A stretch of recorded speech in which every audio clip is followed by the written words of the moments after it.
Boa noite, galera. Pessoal, boa noite, tudo bem? Professor Thiago Moraes, professor de redação. Professor Samuel. E a gente vai discutir com vocês aqui as principais temáticas, receber as últimas perguntas, as últimas indagações de vocês acerca da temática do Enem de 2019, dúvidas, questionamentos. Mas principalmente o nosso foco nessa live, de fato, será dirimir determinadas dúvidas que hajam em relação a determinados temas também que foram ventilados nas mídias sociais, na internet como um todo, nas salas de aula durante o ano de 2019, certo? O professor Samuel vai começar falando aqui dos temas iniciais, né, professor Samuel? Opa, vamos lá. Os alunos sempre perguntam, professor Thiago, professor Samuel, qual o tema que você acha mais provável? Aquela mesma questão que a gente discutiu ontem. De fato, se o aluno tiver aprendido, convencionado dentro de si, como que se estrutura uma redação, o que é realmente uma redação dissertativa argumentativa, a gente não está aqui para adivinhar tema, claro, para discutir. Então você vai saber discutir, você vai saber interpretar a temática, que é de fundamental importância para a competência 2, e vai saber escrever um texto competitivo, um texto conveniente, um texto coerente, um texto pautado de fato na temática e não apenas no assunto. É isso aí, Thiago, é isso aí. A gente fala sempre que o aluno da equação está preparado, né, para qualquer tema, porque é um aluno que vai interpretar a proposta, vai ter um foco muito bacana, isso é muito importante nessa reta final, né? Atentar para a frase delimitadora, ver as ideias fundamentais dessa frase delimitadora, qual é a área que está sendo cobrada. Isso é importante porque o aluno não digredir, não fugir ao tema e ter confiança, né? Ter confiança que você trabalhou diversos temas. Esse ano foi um ano assim, de preparação, eu acho, né, Thiago? Foi, demais. Você preparou muitos temas. Eu costumo dizer que o Brasil é o país dos temas. Tem tema para tudo você imaginar aqui, do social até... Né, Thiago? Lembra que é brasileiro? Pronto, tem tema para todas as vertentes possíveis aqui. É verdade. Ó, é o seguinte, a gente vai lançar aqui algumas áreas. Por exemplo, área de saúde, né? É uma área bacana, né, Thiago? Nunca foi cobrada. Nunca na história do Enem. 21 anos de Enem, nada sobre saúde foi cobrado diretamente. Nada sobre saúde. Então a gente vai de saúde. Bora começar com saúde. Temáticas para esse ano. A gente teve o que, Thiago? Gravidez na adolescência. Sim, gravidez na adolescência tivemos o caos na saúde pública como um todo, que é algo praticamente secular, né? Cabe você, nesse caso, falar, por exemplo, de revolta da vacina, para introduzir sua redação se achar conveniente. A questão da campanha anti-vacinação. Isso é bacana. Muito bom esse tema também.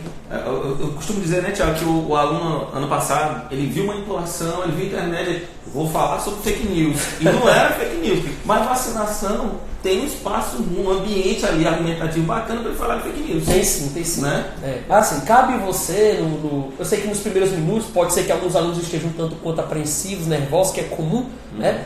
E aí às vezes o aluno não consegue interpretar contente a proposta de redação, né? A nossa dica é que você de fato possa pegar o tema, lê-lo de maneira bem coerente, anotar na folha de rascunho lá o tema, porque uma coisa é você ler, outra coisa é você anotar o tema, anote o tema, leia o texto de apoio 1, 2, 3, 4, quantos textos de apoio estiverem, né, que é ali você vai ter uma luz, um norte, certo? E a cada parágrafo produzido, né, você reveja o texto de apoio 1, 2, 3, 4, ou ainda o tema, para que não haja divergência, não haja fuga nem total, muito menos fuga parcial, que você pode ser penalizado severamente na competência 2.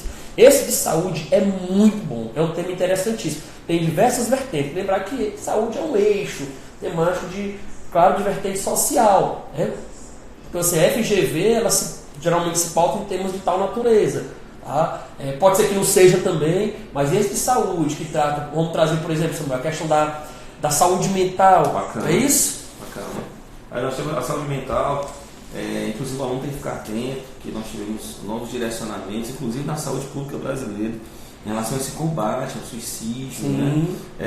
E isso é interessante, porque o tema de saúde, a gente vê claramente que nos últimos anos, o Enem ele quer dialogar, né? Ele não trata especificamente sobre saúde. Aí eu estava lançando para os alunos algumas ideias, eu vou lançar aqui.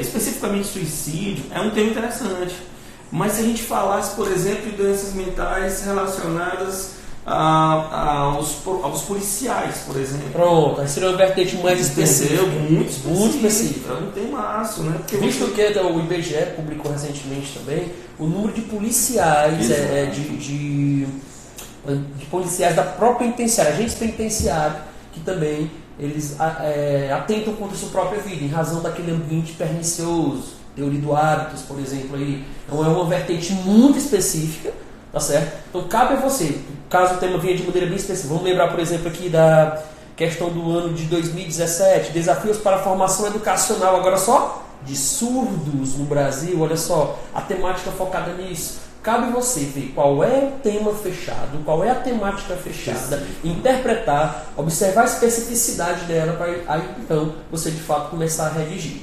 Mais uma vez, falando aqui, que é o medo de muitos alunos. O aluno está apaixonado por um determinado tema, meio ambiente, saúde, um tema que investe sobre um viés político ou sobre obesidade, e aí esse tema não cai, mas cai uma vertente parecida. Mas o seu papel na condição de aluno, de participante, e aluno da equação certa sabe disso, é interpretar a proposta de redação, sublinhar, circular por causa, consequência, ver se de fato os textos motivadores estão coadunados com o seu entendimento, para aí então você começar a redigir.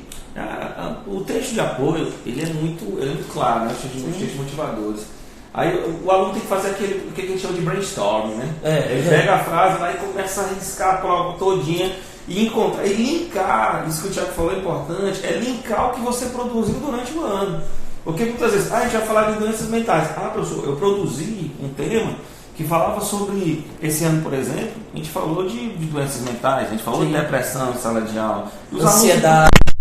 Os alunos têm resposta. Inclusive um dado recente da OMS, ele é de junho, né? Claro, o tema foi elaborado antes, mas pesquisas brasileiras já evidenciavam isso. O Brasil foi eleito o país número 1 do planeta em números de pessoas ansiosas. Mais de 16 milhões de brasileiros sofrem diariamente de ansiedade. Mais uma vertente para a questão da saúde mental. Olha só, quem assistiu ao filme do Coringa, não é verdade? Tem uma relação muito boa, né, com a questão da saúde mental. O Alienista, a obra O Alienista de Machado de Assis, é um embasamento teórico muito bom. A própria obra Admirável Mundo Novo, que trata um tanto quanto da medicação, uma obra de 1932 de Aldous Huxley, que trata também dessa questão da saúde mental, e era capaz de perceber, de colocar, de imprimir na produção em si da obra, em face da sua distopia, o que ocorreria com a sociedade atual, com a sociedade odierna. São obras muito boas, meus queridos. Tá? Que daria para você ter um embasamento para poder credibilizar um parágrafo introdutório, de desenvolvimento, e fazer uma redação consistente. É um tema que já vem sendo discutido, né, Thiago? Falou do OMS aí em 2017, a OMS apontou o 2017 e até a campanha fechou 2017 com um ano para se falar sobre depressão, né? Sim. Let's Talk. Então já vem falando. A própria OMS aponta como uma epidemia global, a doença mais incapacitante do mundo é a depressão. Então é um tema. Falaste também de ansiedade, lembrando também sobre outros problemas também mentais, como a questão da síndrome de burnout, né? Porque você tem esse excesso de trabalho também nas pessoas, isso afeta também as pessoas, né? A doença mental, na verdade, é um tema que pode estar aí, linkado com várias outras vertentes. Muitas vertentes. É ler a proposta, né? Com calma. Sim. É ler a proposta com calma, marcar as informações, tá? E, claro, evidentemente, confiar no que você fez durante um ano, tá bom? Quem está chegando, estamos aqui, eu, professor Samuel Souza, professor Tiago Moraes, seja bem-vindo. A gente está aqui tentando, é um bate-papo, né, Tiago? Sobre os possíveis temas, estamos dividindo. Começamos com saúde, tá? A área de saúde. A fundamentação lembra sempre disso. A saúde é um direito social, está no artigo 6º, especificamente no artigo 196. É dever do Estado promover essas ações, né, Tiago? Isso é importante. Discussão jurídica sempre dá certo, né, Tiago? Dá sim. O próprio artigo que preconiza isso, do artigo 5º da Constituição, a Constituição brasileira que traz como prerrogativa a questão do alicerce moral, alicerce jurídico também acerca dos indivíduos que compõem a nação. do cuidado, do zelo, da harmonização, mas às vezes isso é um tanto quanto esquecido por parte do seio familiar, por parte do poder público, é um tanto quanto inoperante em algumas situações, o provimento, por exemplo, de médicos capacitados em qualidade e em quantidade de determinados hospitais, clínicas, para tentar prevenir determinados casos, por exemplo, agravos, né? De agravo de suicídio ou de outros também que possam potencializar uma perda do indivíduo, uma perda moral, uma perda inclusive da sua própria vida, sua própria existência em razão disso também. A gente falou para quem está chegando, a gente falou de vacinação. Escuta só isso, o presidente da Associação Brasileira de Clínicas de Vacinação, que é o Geraldo Barbosa, ele deu uma declaração no passado, e aí eu lembrei do que a gente estava falando no início, né? Que é só lembrar que é Brasil, então o Brasil tem tema demais. E ele dizia o seguinte, muito forte a declaração dele, ele disse que o Brasil é vítima do sucesso da vacina. O Brasil, vou repetir, Geraldo Barbosa, o Brasil é vítima do sucesso da vacina. Olha só, até no sucesso o Brasil vai gozar do insucesso. Entendeu? É Brasil. É porque. E aí fica uma discussão muito interessante do teu texto. Porque assim, nós temos uma geração, a gente não vai bater nesse tema que é um temaço, né? Uma geração que não viu, que não desconhece certas doenças, né? Como a questão do sarampo, né? A própria tuberculose, né? Eu estava comentando isso, Thiago, em sala de aula, a gente sabe que literatura é muito importante, né? A gente está discutindo isso, literatura na redação. E aí os alunos, professor, repertório para isso, eu disse, rapaz, nós temos um modernista que rompeu todo o modernismo e conviveu com a tuberculose, que é o Manuel Bandeira. Sim. Né, com poemas icônicos, né, como o Pneumotórax, por exemplo, que fala sobre isso. Né? É interessante o aluno focar em geografia também, né, Tiago? Isso, o próprio Machado de Assis, na obra Memórias de Brás Cubas, quando ele dedicou um parágrafo, um capítulo, né? Melhor dizendo, acerca do emplástico, o emplástico antipocondríaco, né? O emplástico Brás Cubas, que seria a cura para todos os males da humanidade, notadamente para medos, fobias como um todo, depressão, ansiedade, que na realidade não percebe, mas a literatura ela consegue dialogar ao longo do tempo com a sociedade atual, com os nossos problemas atuais. De fato, meus queridos, o tema de fato será um problema. Tá certo? A gente está falando muito aqui de saúde, mas também vai passar para outra área agora, né? Por exemplo, o meio ambiente, muito boa também. Esse é um festival de motivo para tragédias, catástrofes, infelizmente, né? Escassez de zelo do governo, de fiscalização, escassez de fiscalização. Cuidado com a expressão falta de fiscalização, pessoal, que é diferente de escassez. Exatamente. A expressão falta você pode generalizar. Não falta, ela existe, mas existe de maneira escassa. O corretor pode pegar na competência 3 com essa expressãozinha falta. Troca pela palavra escassez, que é muito mais interessante. Tivemos aí logo no finalzinho de janeiro a tragédia em Brumadinho, né? Que acometeu a vida de mais de 300 pessoas, que ceifou de fato a vida e a dignidade de diversas pessoas em razão de um erro de cálculo, né? de ambições mesmo capitalistas.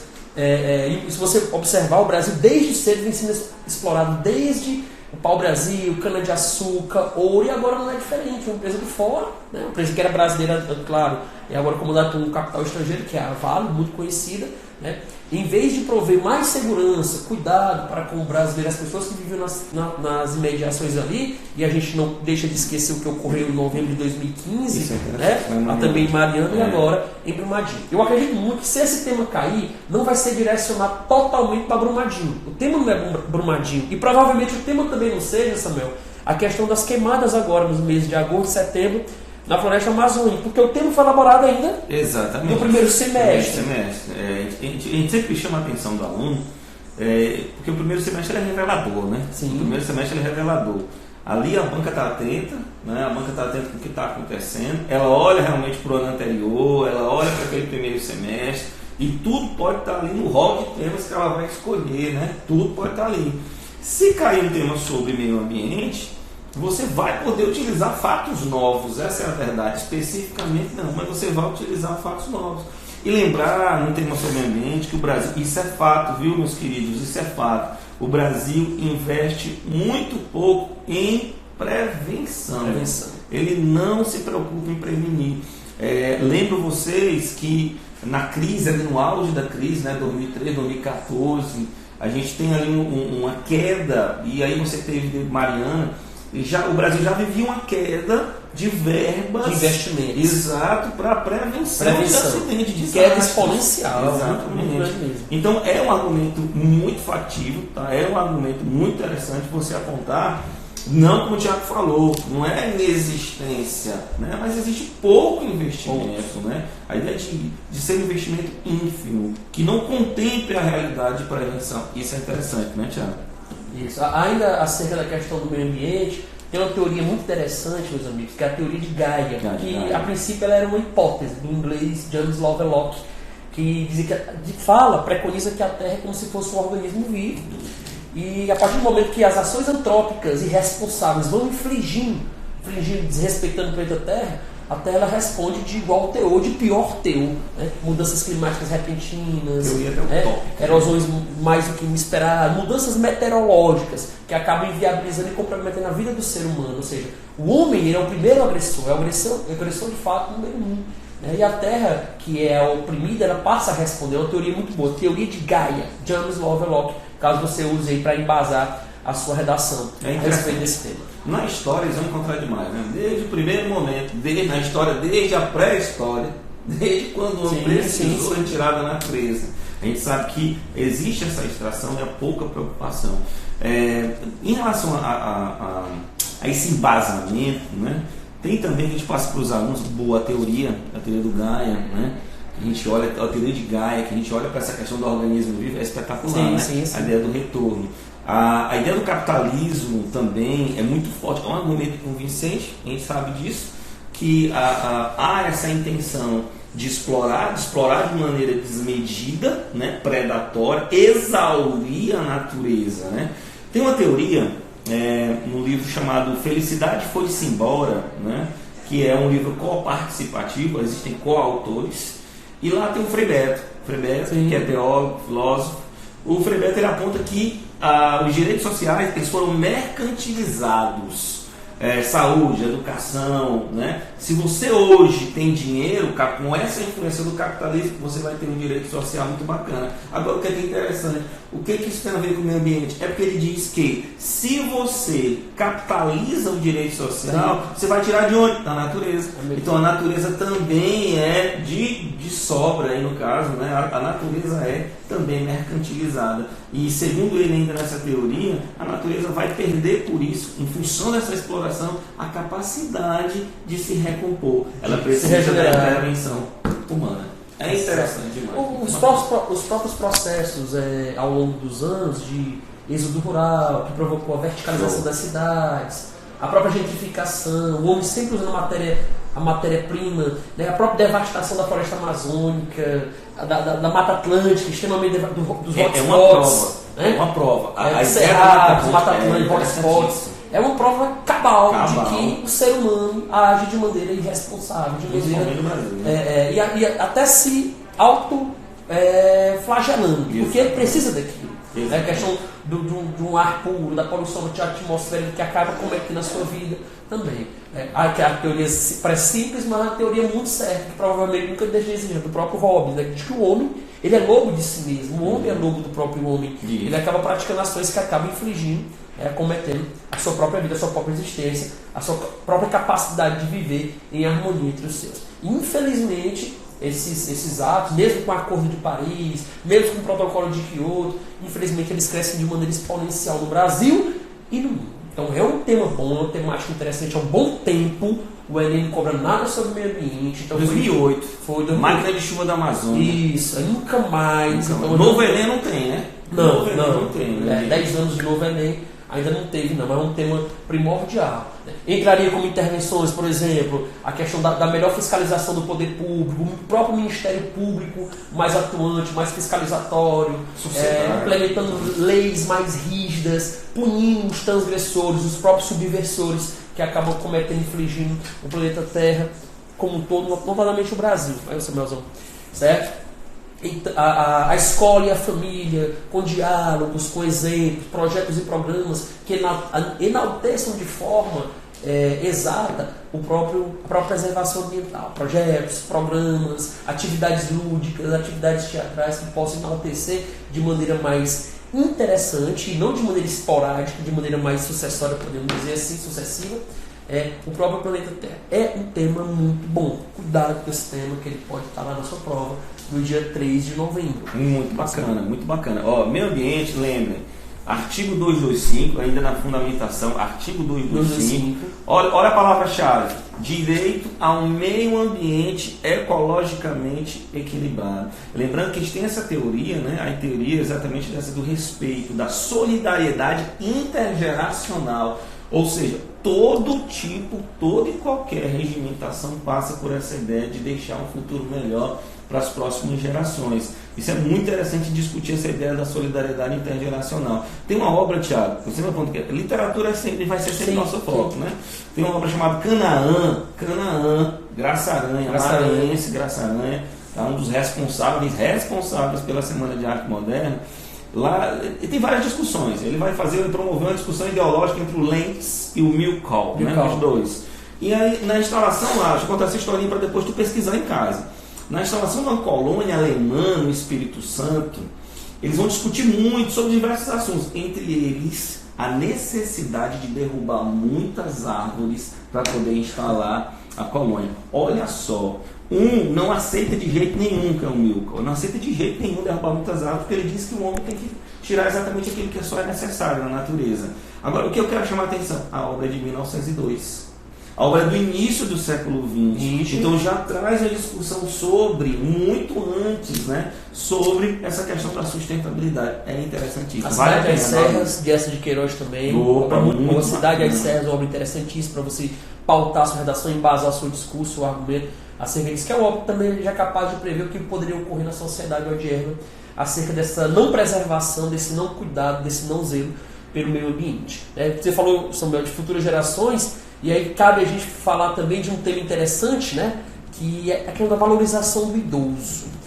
Foi o que ocorreu em 2009. O tema do idoso seria cobrado. No entanto, a prova foi roubada. Foi descoberto que a prova foi roubada. E aí, de 2009 para cá, 10 anos se passaram e nada de evidenciar de fato o enaltecimento do próprio idoso, da terceira idade, como temática do Enem. Neste ano foi falado muito, em razão de quê? Da previdência social. Nós temos uma notícia boa e uma ruim. A boa é que o brasileiro vive mais.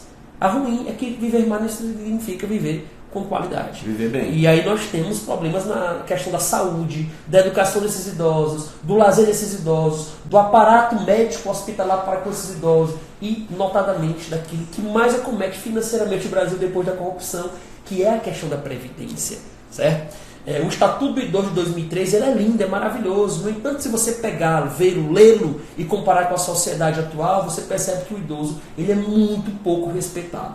Além disso, é um público, né, os sêniores, anciãos, idosos, provectos, eles são extremamente desrespeitados pelo poder público, vilipendiados pela sociedade e às vezes desprezados pela própria família. Então você poderia discutir sobre as vertentes do poder público, que é um tanto quanto inoperante em relação ao provimento de igualdade, de qualidade de vida, e a sociedade, que também é um tanto quanto estigmatizadora, preconceituosa, discriminatória para com os idosos. É tanto que nós temos uma notícia ruim também, que diversos idosos acabam ceifando sua própria vida. Aumentou muito no Brasil o número de idosos que vivem de ansiedade, que vivem com depressão, que vivem sozinhos, na solidão, e isso aí acaba, de certa forma, culminando nesse suicídio, podemos dizer assim. É um tema bem abrangente, que envolve economia, envolve previdência, envolve zelo, envolve cuidado para com o idoso. Então, é uma das nossas apostas também, não é isso, Samuel? É assim, o tema do idoso, tu falaste aí da questão das vertentes, né? Mas se a gente levar para aquela discussão de redação, de dissertação, essa parte aí, né, da previdência, do cuidado, da saúde, do provimento, da educação, a gente já acha a outra vertente discursiva. O Estado ele tem que prover tudo isso. Sim. E lá no Estatuto do Idoso, ele diz, eu chamo a atenção, que ele diz o seguinte: a obrigação de amparar, é o termo, de amparar a pessoa idosa no Brasil, é do Estado, é da família e de toda a sociedade. Aí vem a outra vertente. Às vezes você pensa assim, Professor, o idoso, né? O idoso, o Estado, ele vai ter que dar um jeito, as empresas, aí ó, mercado de trabalho, que é um temaço para esse ano, a economia. O idoso, com 65 anos, é um cara que ainda está ativo muitas vezes. E ele tem que, as empresas precisam se adaptar. Porque lançar esse idoso no ócio, aí vem a questão da depressão. O cara vai sentir um anexo social, né? A ideia do mercado de trabalho. E o preconceito, como eu estava dizendo, é uma vertente interessante para discutir na sociedade. Porque muitas vezes, quando a gente diz assim, o idoso, ele precisa estudar. Estudar é uma visão muito preconceituosa desse indivíduo que está vivendo mais no Brasil. Ele precisa estudar, ele precisa trabalhar, sim, por que não? Nós temos uma média melhor, como tu falaste aí também, sim. Mas isso demanda novas atitudes da iniciativa privada, do Estado no atendimento e da sociedade encarando de forma diferenciada esse senil, né? Isso. Lembrar de Memorial Diário de Machado de Assis. Obra linda. Isso. Lembrar do Velho Entristecido com as Mãos Roxas de Vicente Van Gogh para embasar. Tem uma citação muito boa, acho que você deve lembrar, professor Samuel, do Oscar Wilde, né? A insatisfação é o primeiro passo para o progresso de um homem ou de uma nação, né? Pode ser correlacionado diretamente com os idosos. Meus amigos, hoje no Brasil a gente tem aproximadamente 26 milhões de idosos. A perspectiva que em 2027 do IBGE é que tenhamos 37 milhões de idosos. É a população que mais cresce. Infelizmente, o governo brasileiro não prepara contento os idosos para ser idosos. Então há uma escassez de políticas preventivas, tá certo? Para com esse público que tanto necessita do aparato jurídico institucionalizado. Tá? Para ter qualidade de vida, capacidade de se prover. Um idoso ganha R$ 998, que é o salário mínimo, né? Para prover sua própria saúde, lazer, precisa de cuidados especiais, às vezes de fisioterapia como um todo, né? Porque às vezes acaba desenvolvendo outras doenças também, como Parkinson, Alzheimer, enfim. É lamentável isso no Brasil, extremamente lamentável. Por isso que a gente vê, é um tema interessante, foi falado muito, mas relacionado coadunadamente com a questão da previdência social. Tá bom? É um tema muito bom. Se aprofunda nesse tema da valorização do idoso. Aqui no Brasil tem grandes chances de ser cobrado aí no dia 3 para vocês. Importante que o aluno saiba linkar, né, Thiago? Sim. Um tema desse, você está diante de uma proposta em que o Enem possa cobrar, por exemplo, a saúde mental do idoso no Brasil. Pode especificar, recortar para essa perspectiva. Mas é uma discussão que você vai adequar à proposta. Então, às vezes você já discutiu isso. Você já começou o texto e falou, professor, eu posso começar a falar, a contextualizar sobre a importância que esse longevo tinha enquanto cidadão, por exemplo, na Grécia. Pode. Isso lá na contextualização é espetacular. Esparta também. A ideia de cidadania, né, estava vinculada a ser uma pessoa mais madura, né? Tiago, pediram para falar aqui sobre outra minoria, claro, os adolescentes, que são jovens, né? E especificamente gravidez na adolescência. Eu só quero chamar a atenção que gravidez na adolescência, há alguns anos, o Banco Mundial ele fez um relatório muito interessante e achou uma lacuna, né, uma lacuna jurídica no Brasil, né? Ele apontou o seguinte: o Brasil como um dos países que mais casa crianças. Casar criança. Exato. Como assim casar criança? Porque pela faixa etária, né, no Brasil nós temos essa lacuna. Então muitas crianças ainda casam. Ainda, principalmente em culturas ou numa região um pouco mais, vamos dizer assim, longe, né? E mais interioranas. Exato, a cidade interiorana, ela vai tranquilamente, até cultural, né? Vai passando, e isso é um traço também. E no Brasil hoje nós temos uma faixa muito grande, isso apontado pelo Banco Mundial. E lembrando que é um problema assim, de saúde pública, né? Até naturalizado isso no interior, como tu falaste. Samuel, tem um terceiro tema aqui, cara, que a gente vai ter que falar, é fato, né? O que ocorreu, por exemplo, lá na Escola Raul Brasil neste ano, na cidade de Suzano, São Paulo, foi relacionado intimamente com o bullying, né? É um problema que acomete todo o Brasil, todo mundo. Nós temos, por exemplo, o documentário Tiros em Columbine, né, que retrata uma das escolas estadunidenses que foi acometido por alguns jovens, né, que se rebelaram contra a direção da escola, coordenadores e alunos, e abriram fogo, mataram diversos. Foi um dos casos mais icônicos do Brasil, do mundo, melhor dizendo. E alguns jovens, infelizmente, ainda podemos dizer, se relacionam, se assemelham, se inspiram em casos de tal magnitude, de tal natureza. Então, a questão do bullying, ela é potencializada por diversos motivos. Por exemplo, a permissividade da escola, a omissão da família. Por exemplo, o Brasil, foi divulgado também recentemente pela OMS, o Brasil é o segundo país que mais ocorre cyberbullying, só perde para a China. E às vezes a família não sabe, a escola pouco atua. Mesmo com a existência da lei anti-bullying, nós temos casos que são extremamente depreciativos. E pessoas que, em razão de sofrer essa demanda de bullying, acabam vendo a escola como um ambiente hostil, certo? Porque tem medo de falar, tem medo de compartilhar, de conversar, a escassez de programas na escola de prevenção, a escassez de programas de combate, o governo pouco envia psicólogos ou programas, palestras nas escolas que possam, de certa forma, além de conscientizar, mas tornar o jovem um tanto quanto mais proativo e respeitador de todas as condições. Os alunos me perguntam: professor, mas por que sofrem bullying? Eu digo: para você sofrer bullying, você basta existir. Você sendo bonito, feio, alto, baixo, preto, branco, vermelho, qualquer cor. E qualquer, de qualquer identidade. E as pessoas, às vezes, elas têm algumas pessoas, essa necessidade de destilar o ódio, que infelizmente esses números só crescem e só depreciam a nossa sociedade. O que ocorreu na Escola Raul Brasil, infelizmente, ainda percorre por outras cidades brasileiras, mas infelizmente também não é tão evidenciado pela mídia. É um problema diário nas escolas, é um problema diário na vizinhança, nas universidades, no trabalho, e é um tema bom. Os recorrentes casos de bullying nas escolas brasileiras, que tem ceifado a cometido a vida de diversos jovens também, e feito com que muitos deles acabem desistindo dos estudos, sendo desestimulados, inclusive, a pertencer a um ambiente que é o ambiente escolar. Chamar a atenção, tá? Os alunos às vezes falam: professor, leis, né? E nós tivemos ano passado uma mudança, uma alteração, artigo 12, né? Que é exatamente a finalidade das instituições escolares, lá na LDB, Lei de Diretriz e Base da Educação. Hoje, tá, é finalidade dos estabelecimentos de ensino no Brasil combater, olha só, a intimidação sistemática que é o bullying, né? E promover uma cultura de paz nas escolas. Hoje, tá, incumbência das instituições de ensino, tá lá, artigo 12, foi alterado ano passado. Sim.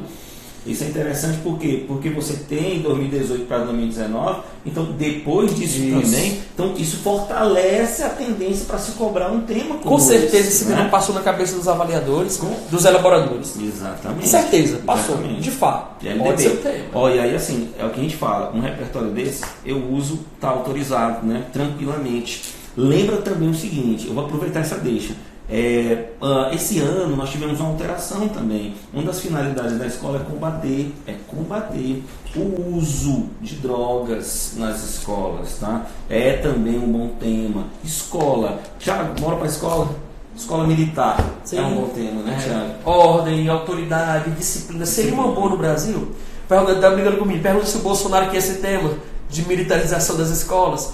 Será necessário, de fato, militarizar a escola para que tenhamos resultados mais, podemos dizer, melhores no Enem, né? Para que haja uma diminuição no entorno da escola da violência que tanto acomete as famílias brasileiras, né? Que tanto tira criança de escola, jovem de escola, e a evasão escolar, que é uma realidade no Brasil, né? Então é um programa novo do governo federal, foi muito mais falado nesse segundo semestre, mas é uma característica desse governo a questão da militarização das escolas, com o intuito de promover um pouco mais de ordem, de segurança, de zelo e de respeito à educação nacional. Falar da educação e da educação militar, né? Ou de uma educação mais rígida, né?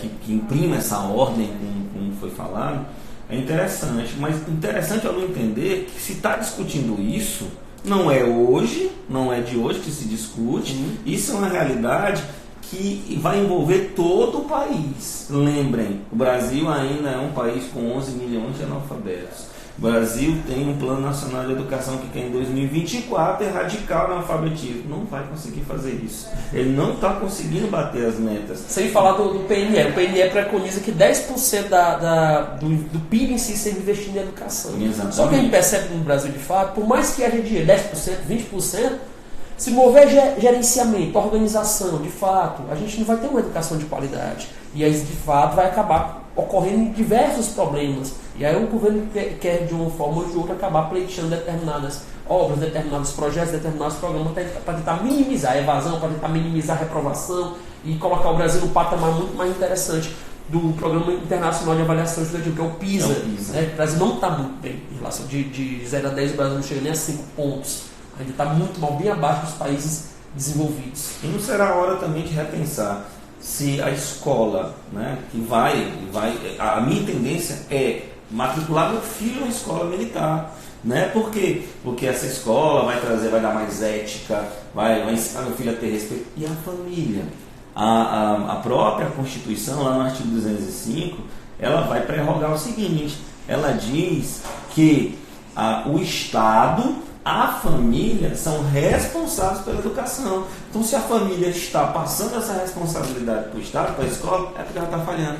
É porque ela é ausente, ela não consegue mais fazer isso. Aí tem teoria pra caramba, né, Thiago? Essa história da fluidez, né, Thiago, das relações. O Talcott Persson, um sociólogo, fala: família é uma máquina de reproduzir personalidades. Talcott Persson, o próprio Mário Sérgio Cortella, em determinadas obras que ele trata a questão da família em si como uma alicerçadora da sociedade como um todo. Então, a família, primeira instituição.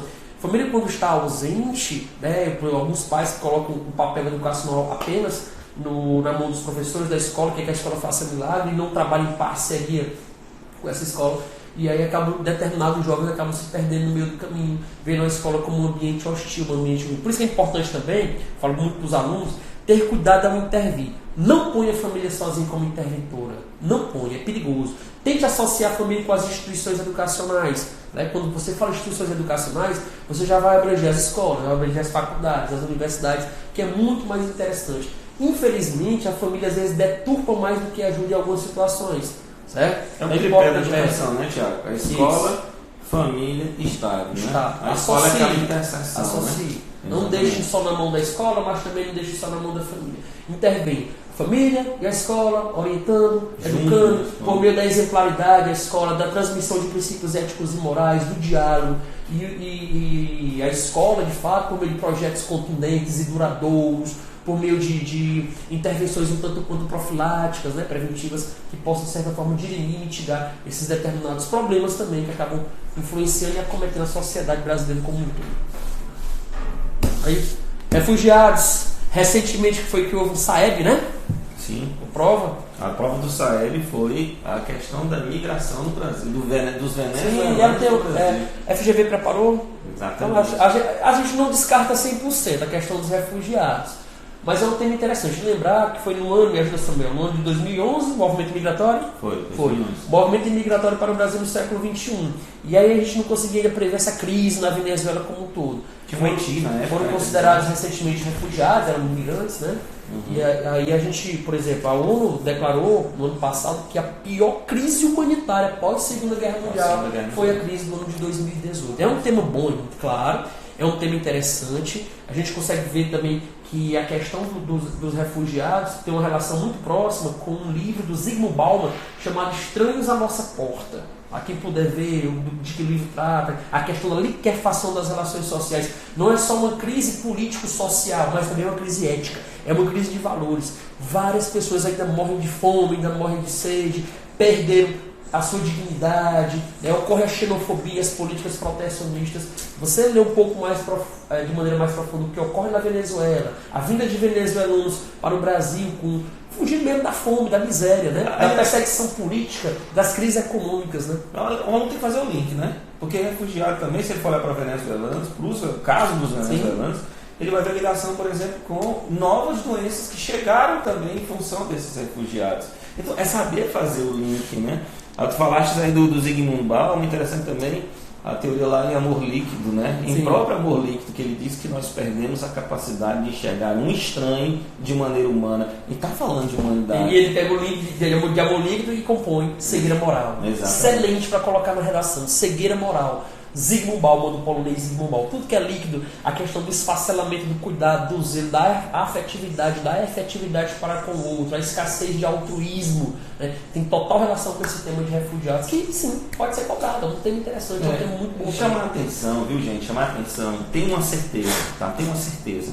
A prova que você vai fazer, tá? A prova que você vai encontrar dia 3 é uma prova que vai dialogar, que vai suscitar uma discussão sobre direitos humanos. É importante você se posicionar, identifique na prova que direito está sendo violado. Sim. Ano passado, você ia ler a sua proposta, você estava sendo manipulado, seu comportamento era manipulado, era vigiado. E o meu direito à liberdade, o meu direito de escolher, meu direito à privacidade. Então, é o teu discurso dentro da prova. Importante, isso é muito importante.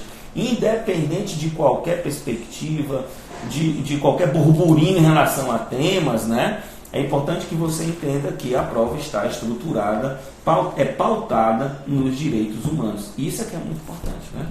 200 pessoas vão lá. Sim. Refugiados não seria um tema mais voltado para minorias sociais? Também tem relação com as minorias sociais. Ó. Por exemplo, o refugiados poderia ser relacionado intimamente a uma teoria muito boa, que é a teoria do canadense Erving Goffman, a teoria do estigma social. Determinados indivíduos não se adequam a determinados padrões, eles ficam tanto quanto estereotipados, estigmatizados, esquecidos, aquém do processo. Assim como a teoria do rótulo da escola de Chicago, que tem uma relação também, que trata da questão das minorias. O Max Weber fala de ação social. Você quer entender de fato como se organiza a sociedade, entenda e veja cada ação individual também. Né? A teoria do hábitos do próprio Pierre Bourdieu, que trata disso também, o determinismo social, a teoria da coercitividade também, que tem relação muito próxima com essa questão dos refugiados. Olha, Samuel, tem um tema interessante, que é um motivo para não é cobrado, esse tema de número 9, que trata de violência urbana, segurança pública e humanização das cidades. Né?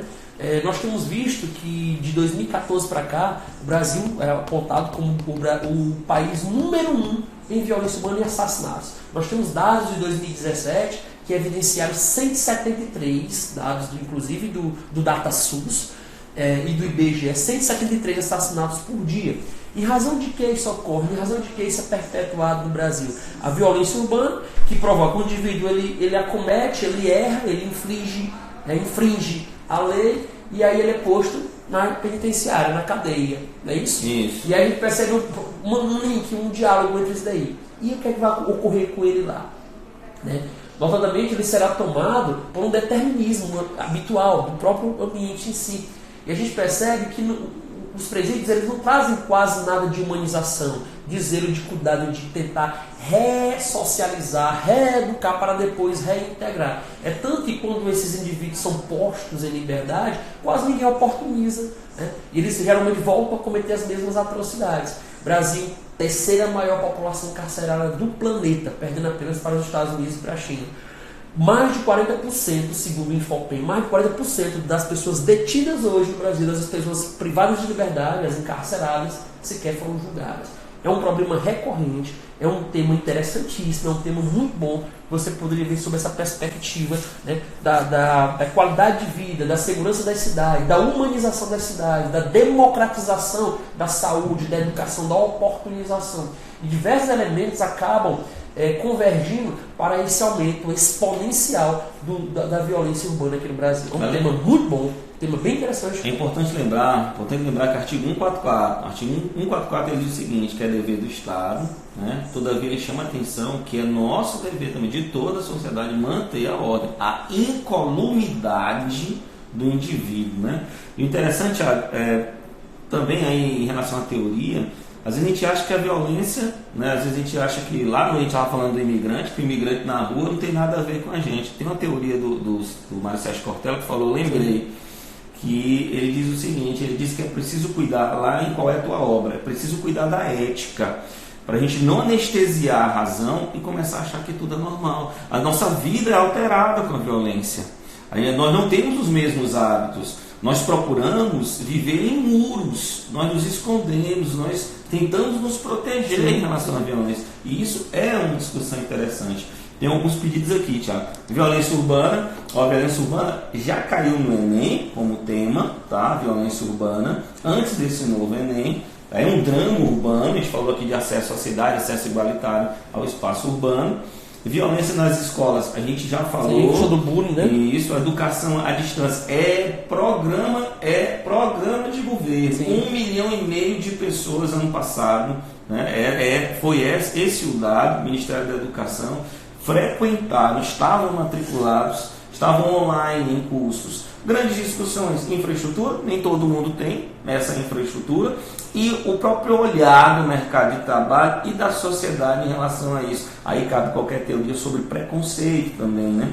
Adoção no Brasil, bom tema. Bom. E aí Muito bom. Muito bom tema. Adoção no Brasil, em 2018, se eu não me engano, segundo o Cadastro Nacional, CNA. né? Exatamente, nós tivemos adoção. Só para tu ter ideia, a questão do preconceito, aqui a gente passa a noite toda só falar da adoção. Né? Mas só para tu ter ideia, um adolescente de 17 anos tinha sido adotado. E o que é interessante, eu digo sempre para o aluno, fica atento ao repertório que tu pode utilizar.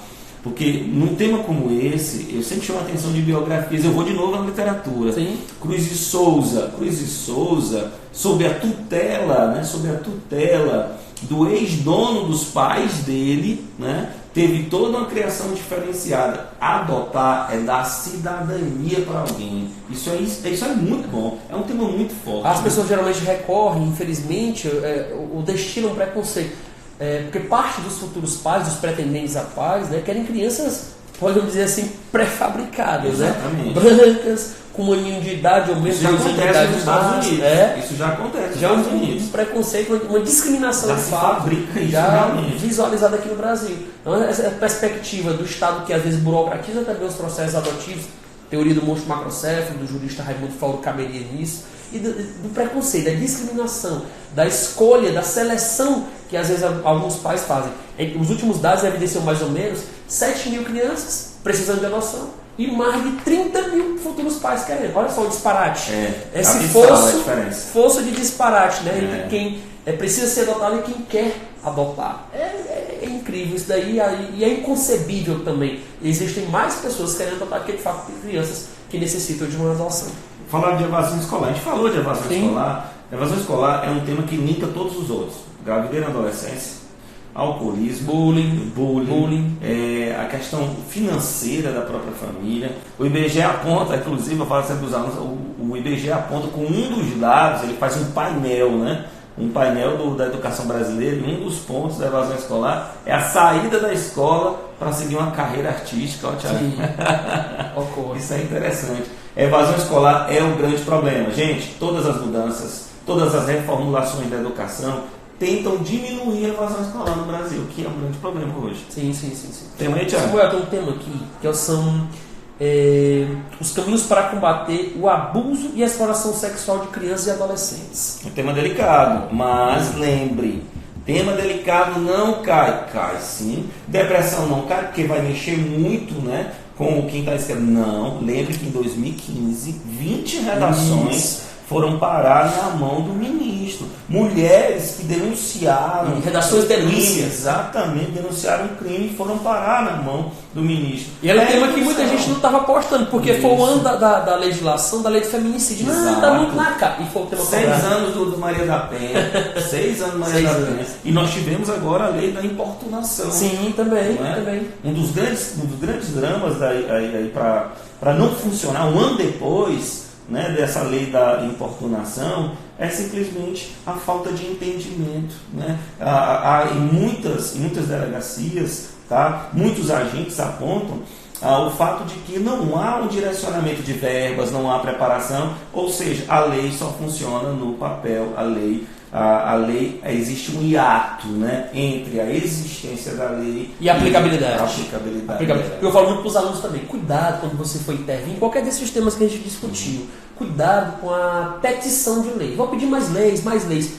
Eu acredito muito que o país não precisa de mais leis nesse tocante, e sim da real aplicabilidade, da fiscalização dessas leis e da punição dos subversores, dos contraventores. É isso que de fato vou colocar uma tese e dizer que isso ocorre em razão da pouca quantidade de leis. Não é. É da ineficiência, muitas vezes, dessas leis. Tá bom? Quando a gente trata aqui de crianças de abuso sexual, nós temos uma operação que começou em 2017, chamada Operação Luz na Infância. Inclusive, a operação, que ela já está na fase 5, a Operação Luz da Infância já está na fase 5, né? Foi no mês passado, inclusive. E ela tem, de fato, conseguido aprender, cercear a liberdade de diversos pedófilos, diversos aliciadores. É um tema muito delicado, porque envolve família, envolve escola, né? O Ministério Público já se prontificou. E essa operação ela surgiu de uma denúncia lá da Interpol, né? E a Operação Luz da Infância 2, que veio inclusive na cidade próxima da gente, na cidade de Parnaíba, e conseguiu aprender o maior acervo já visto na história do Brasil. Um determinado indivíduo já tinha mais de 700 mil arquivos com fotos e com imagens de crianças em atos libidinosos. Isso é um tema muito interessante. Isso pode pegar o aluno, né? Sim, pode Porque ser. o aluno ele acha que não existe, mas nesse tema, nesse caso, o Brasil tem números muito interessantes em relação a prisões. Ano passado nós tivemos uma super operação, uma das maiores do mundo, em relação à pedofilia na internet, Sim. né? Na internet. Na internet. Olha, Essa Operação Luz da Infância, que tinha mais de 500 mandados, isso acabou prendendo só 250, 260 mais ou menos algozes dessas crianças. É um tema muito bom, é um tema muito interessante. Tem inclusive uma citação do Gilberto Freire que fala que a questão da criança ele é o ornamento relacionado diretamente ao entendimento de um país. Isso. É a maneira como você trata as crianças, quer dizer como um país de fato ele é visto pela sociedade, é visto como um todo. Né? Gilberto Freire, que é o autor de Casa Grande Senzala. Olha, nesse tema foca muito na educação. A gente sabe que é um crime intrafamiliar, né? Acontece dentro de casa, são relações de confiança. O Freud ele vai apontar lá em 3 artigos sobre sexualidade no início do século XX, né? Ele já apresenta, ele traz o termo abominável, né? Ele traz essa expressão, ele já estuda isso como um ato abominável no início do século XX. Então, professor, como é que a gente vai combater isso? Lembre que a escola é fundamental. Será que a escola, o professor, o corpo pedagógico, né, os docentes estão preparados para identificar? Aí, Thiago, tem uma dica que é fenomenal para os alunos. A ideia das atividades lúdicas. O aluno fala muito em atividade lúdica.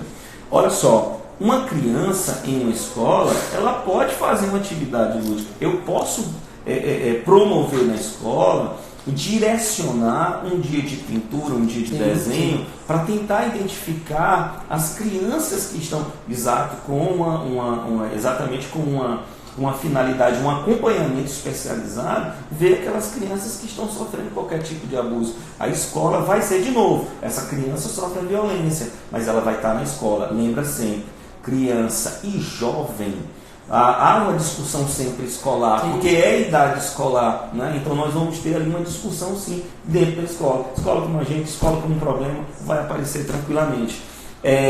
Gente, eu queria, Thiago, infelizmente está chegando nosso tempo aí, né, Thiago?